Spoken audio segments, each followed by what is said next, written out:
Where do you see yourself in next 5 years? ये वाला question is also very important and सारी companies mostly पूछती हैं आपसे इंटरव्यू के टाइम पे। Hi, I am Preeti Mishra, your career and hiring strategist and founder of launches management services. अब ये वाला लास्ट क्वेश्चन हम लेते हैं इस सीरीज का। इसमें हमने बहुत सारे क्वेश्चन पहले बात करे हैं, डिफरेंट जनरलाइज क्वेश्चन जो भी इंटरव्यू के टाइम पे पूछे जाते हैं। तो आज का क्वेश्चन हमने ये भी सब जगह नॉर्मल जहाँ पे इंटरव्यू के लिए जाते हैं तो आपसे पूछते हैं ये वाला सवाल कि आप अगले 5 साल में या अगले 2 साल में आप अपने आप को कहाँ पे देखते हैं, जिसे पूछने का पर्पस है कि वो आपका एम्बिशन और आपकी स्टेबिलिटी चेक करना चाहते हैं और ये देखना चाहते हैं कि क्या आप कुछ सोचते भी हैं, आगे आपने कुछ प्लान कर रखा है, आपका कोई गोल है, आई यू गोल ओरिएंटेड पर्सन, या फिर आप ठीक है किसी ने बोला वहां पर इंटरव्यू हो रहा है आप चले गए इंटरव्यू देने के लिए। तो ये सब चीजें मैटर करती हैं। ये सब चीजें चेक करने के लिए ही ये बेसिक क्वेश्चंस पूछे जाते हैं। तो हम इस क्वेश्चन को कैसे आंसर करेंगे? अब कुछ लोग इस क्वेश्चन को कैसे आंसर करते हैं कि वो आपको बोलेंगे कि मैं नेक्स्ट 5 ईयर में कुछ भी अनरियलिस्टिक, मैं सीईओ बनना चाहता हूँ, या फिर या कुछ भी चीज में एक मेरे को मुझे ऐसा लग रहा है कि मेरे अंदर ये कैपेबिलिटीज हैं और मैं अगले कुछ 2-2.5 साल तक मैं यहाँ पे काम करूँगा। उसके बाद मैं अपनी ग्रोथ और हाई लेवल तो मैं चाहूंगा कि मैं कंपनी चेंज करूं या दूसरी कंपनी पे जाऊं। तो बहुत अनरियलिस्टिक से आंसर हैं। और दूसरा, कुछ कुछ लोगों का आंसर ये भी होता है कि वो बहुत कमिट करते हैं कि उनको ऐसा लगता है कि अगर हम अभी इनको बोल देंगे, सब अच्छा अच्छा बोल देंगे ना अभी इंटरव्यूअर को, तो उनको अच्छा लगेगा। तो they have that pleasing attitude, दूसरे को या सामने वाले को प्लीज करने का, कि एकदम ऐसा अनरियलिस्टिक कमिटमेंट दे देंगे कि हम क्या कर लेंगे पता नहीं, हम कुछ भी बहुत अलग कर लेंगे। तो हमें ये सब नहीं करना है। एक तो हमें बहुत अनरियलिस्टिक, एक तो हमें कमिटमेंट कोई ऐसा नहीं देना है जो हमें पता नहीं है कि हम वो चीज कर पाएंगे कि नहीं कर पाएंगे।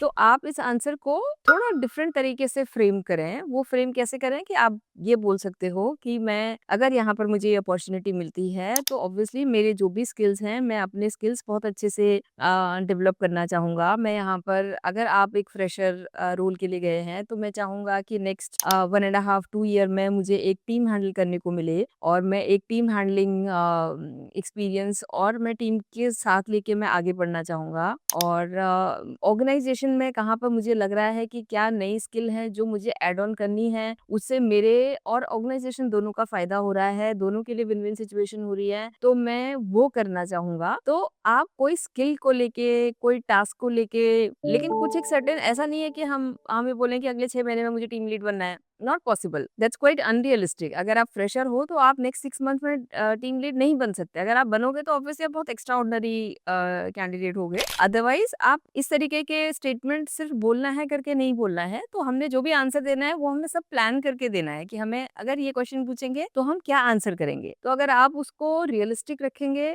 गोल ओरिएंटेड रखेंगे, सर्टेन स्किल ओरिएंटेड रखेंगे, तो हम ज्यादा बेहतर आंसर दे सकते हैं। और हमें एक्चुअली में पर्पस पता होना चाहिए क्वेश्चन पूछने का। तो इस क्वेश्चन पूछने का पर्पस यही होता है कि आपका एम्बिशन हम देखना चाहते हैं और आपकी स्टेबिलिटी हम देखना चाहते हैं कि आप कितना स्टेबल माइंड के हो। अभी जैसे बहुत फ्लिकरिंग माइंड के कैंडिडेट्स होते हैं, उनको वो कुछ 2-3 महीने इधर करते हैं, फिर छोड़ के कहीं और चले जाते हैं, फिर कहीं और चले जाते हैं, तो बहुत जल्दी स्विच करते हैं। दो it's not good for their career, लेकिन उनको अभी पता ही नहीं है ये बात। तो कंपनी के लिए भी अच्छा नहीं होता और एम्प्लॉय के लिए भी अच्छा नहीं होता है। तो कोई हमें ऐसा चाहिए जो स्टेबल माइंड का हो, बट स्टेबल माइंड में भी ऐसा नहीं हो कि हाँ ठीक है आप एक जगह आ गए, आप सेटल हो गए, अब हमारा हमने ठीक है अब नौकरी लग गई, अब चल रही है ऐसे ही। उसमें हमें देखना है कि आपके क्या एम्बिशन है भी नहीं है कुछ आगे, आपका कुछ गोल ओरिएंटेड कोई टारगेट है कि नहीं है। तो ये हमारा पर्पस है क्वेश्चन पूछने का। तो पहली बात तो कोई भी क्वेश्चन अगर आपसे पूछा जाता है, try to understand purpose of that question कि क्यों पूछ रहे हैं, और उसके बाद उस क्वेश्चन को आप कैसे फ्रेम करोगे, कैसे आंसर करोगे और किस तरीके से आपने वो प्रेजेंट करना है, इसकी पूरी प्रिपरेशन आप करें।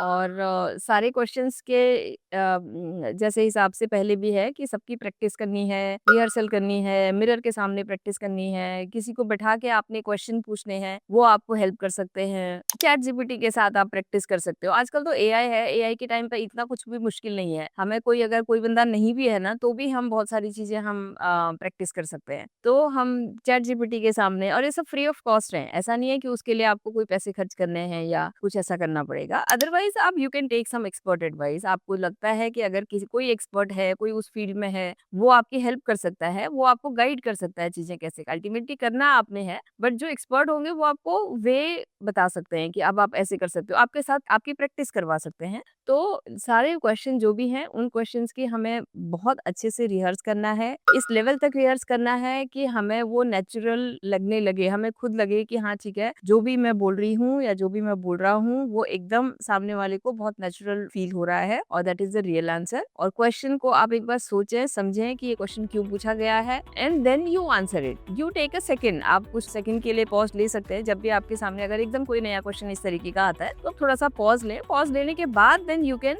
थिंक इन योर माइंड और आप वो फ्रेम करके फिर आप प्रेजेंट करें आगे। तो ये छोटे छोटे टिप्स हैं। So please like, share and subscribe. Thank you.